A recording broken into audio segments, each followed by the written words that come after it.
दोस्तों, क्या आपको पता है एक यूनियन लीडर जो माफिया मीटिंग्स के लिए घर से निकला पर कभी वापस नहीं लौटा। एक टाउन का कुख्यात अपराधी जिसके 21 केस थे और जिसे 40 लोगों की भीड़ के बीच गोलियों से उड़ा दिया गया, लेकिन आज तक कोई नहीं बता पाता कि गोलियां किसने चलवाई। एक अमेरिकी प्रेसिडेंट जिसकी हत्या कैमरों के सामने हुई। आरोपी पकड़ा गया लेकिन 2 दिन बाद खुद उसे मार दिया गया। साजिश किसने की थी, उसके पीछे कौन था, इसका जवाब आज तक किसी के पास नहीं है। 3 घटनाएं, 3 रहस्य और एक ही सवाल, आखिर सच कहाँ छुपा है। नमस्कार दोस्तों, स्वागत है आप सभी का रहस्य और रोमांच से भरे एक और एपिसोड में, जहां हम बात करेंगे अतीत से जुड़ी 3 ऐसी घटनाओं की जो आपको सोचने पर मजबूर कर देंगी। नंबर 1, जिमी हॉफा का गायब होना। दोस्तों, जिमी हॉफा का नाम सुनते ही अमेरिकी यूनियन की दुनिया याद आती है। उनका पूरा नाम जेम्स रिडल हॉफा था और वो 14 फरवरी 1913 को इंडियाना में पैदा हुए थे। उनके पिता की मौत जल्दी ही हो गई और परिवार डेट्रॉयट शिफ्ट हो गया। हॉफा ने 1930 के दशक में ट्रक ड्राइवर्स की यूनियन ज्वाइन की।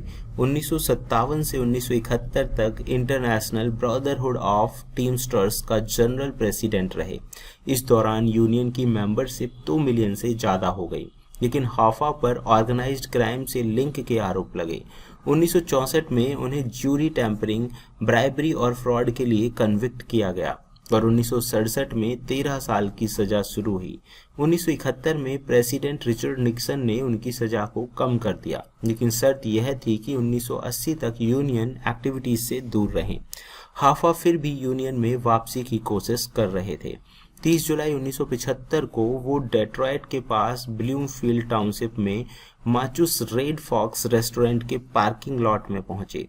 वो वहां mafia figures Anthony Tony Jack Giacalone और एंथनी टोनी प्रोविजानो से मिलने वाले थे, लेकिन वो लोग नहीं आए। हॉफा ने घर फोन किया कि वो इंतजार कर रहे हैं, लेकिन उसके बाद वो कभी नहीं दिखे। जांच में पाया गया कि उनका कार पार्किंग में ही छूटा था, लेकिन कोई स्ट्रगल के निशान नहीं थे। FBI ने हजारों इंटरव्यूज लिए, लेकिन कोई बॉडी या ठोस क्लू नहीं मिला। माना जाता है कि ये माफिया हिट था, क्योंकि हॉफा यूनियन पेंशन फंड से जुड़े थे, जहां से करोड़ों डॉलर गायब हुए थे। 1982 में उन्हें लीगली डेड डिक्लेयर कर दिया गया। आज भी ये अमेरिका का बड़ा अनसॉल्व केस है और कई कंस्पिरेसी थ्योरीज हैं, जैसे बॉडी कहाँ दफनाई गई। दोस्तों, ये कहानी दिखाती है कि पावर और क्राइम का मिक्स कितना खतरनाक हो सकता है। नंबर 2, केन मैक्लराय की हत्या। अब चलते हैं दूसरी कहानी पर। दोस्तों, केन रेक्स मैक्लराय का जन्म 1 जून 1934 को हुआ था, मिसौरी के स्किडमोर टाउन के पास। वो 16 बच्चों में से 15वें नंबर पे थे और स्कूल सिर्फ 8वीं तक पढ़े थे।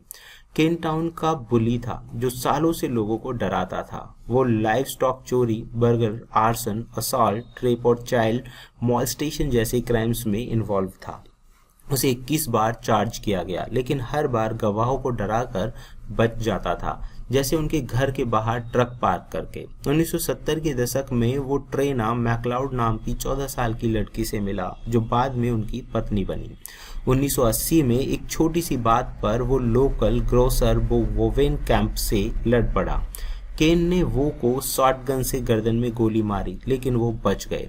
केन को अटेम्प्टेड मर्डर के लिए 1981 में कन्विक्ट किया गया, लेकिन अपील पर बॉन्ड पर बाहर आ गया। टाउन के लोग इतना डरे हुए थे कि उन्होंने मीटिंग की और केन से डील करने का प्लान बनाया। 10 जुलाई 1981 को केन अपनी पत्नी ट्रेना के साथ ट्रक में D&G ट्रैवलर्स के बाहर बैठा था। अचानक 2 अलग गन्स से गोलीबारी हुई और केन को चेस्ट, हेड और नेक में गोली लगी। वो मौके पर मर गया।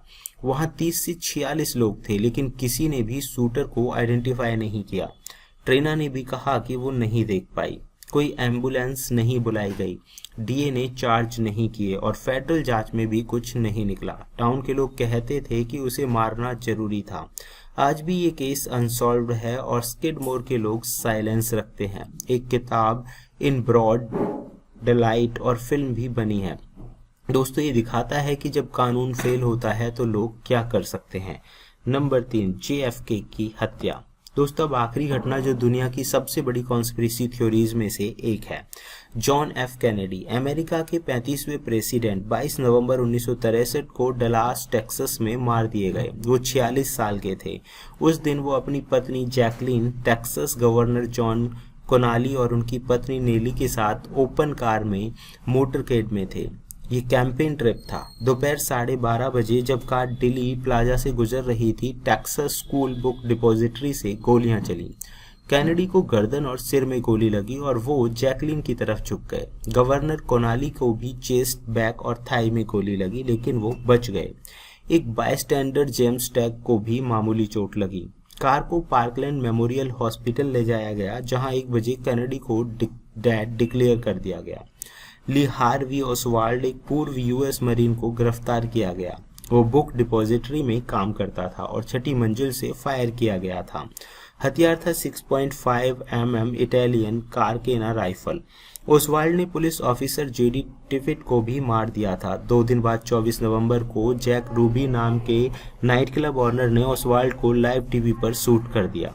Vice president Lyndon B Johnson ने भी उसी दिन एयरफोर्स 1 में प्रेसिडेंट की शपथ ली। वॉरेन कमीशन ने जांच की और कहा कि ओसवाल्ड अकेला था, कोई साजिश नहीं।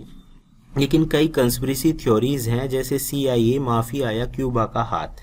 FBI ने 25,000 इंटरव्यू लिए, लेकिन कोई दूसरा गनमैन नहीं मिला। हाल ही में रिलीज डॉक्यूमेंट्स में CIA के पुराने ऑपरेशंस की डिटेल्स हैं, लेकिन कोई नया प्रूफ नहीं। आज भी ये अमेरिका का सबसे बड़ा रहस्य है। दोस्तों ये घटना दिखाती है कि एक गोली कितनी हिस्ट्री बदल सकती है। तो ये थी इतिहास की 3 ऐसी घटनाएं जो आपको सोचने पर मजबूर कर देंगी। अगर आपको ये हमारा एपिसोड पसंद आया है तो फिर मिलते हैं एक और नए एपिसोड में।